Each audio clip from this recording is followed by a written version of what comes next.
In photography, and all art in general, composition is the way that you place all of the objects together to form a single image.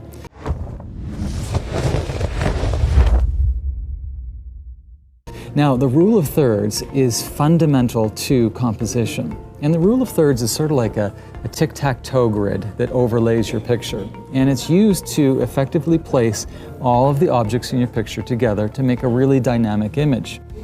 Now, there's many different ways that you can use the rule of thirds. For example, for a horizontal rule of thirds, we could have a very strong visual line of any type of object at the bottom or the top of your image. And this occupies 1/3 of the space.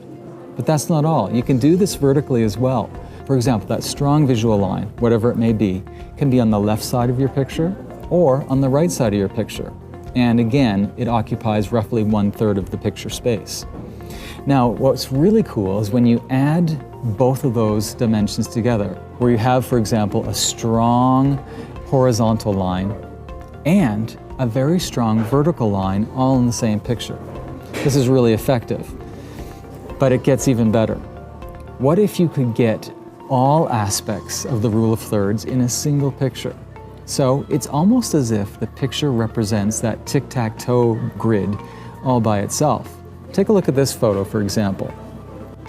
In this shot, I have strong lines going on the top, the middle, the bottom.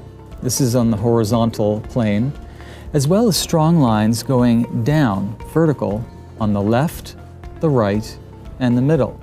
So we would say this sort of follows the rule of thirds really well because there's so many different elements all coming together into a really cohesive image. Now, the rule of thirds can be used in many different genres, whether it be street photography, architecture, landscapes, nature, even posing people. Using the rule of thirds is very effective for portraiture.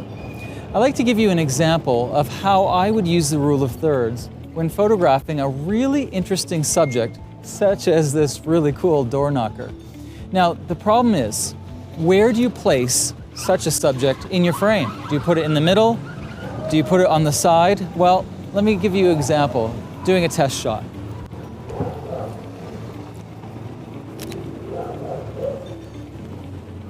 Now, as you can see, there's a fair amount of empty space on one side, and this side occupies 2/3 of the picture space. Now, think about the main subject. It's the hand. The hand is on the vertical third of the picture space. So, whenever you're trying to figure out how to place a subject in a horizontal frame like this, try placing your subject on one of the thirds lines. My videographer is putting up a line through the hand right now just so that you can see where the perfect position for this hand should be. So just to sum up, the rule of thirds can be used in many different ways. If you have a strong line, either horizontal or vertical, make use of it and your viewers will thank you for it.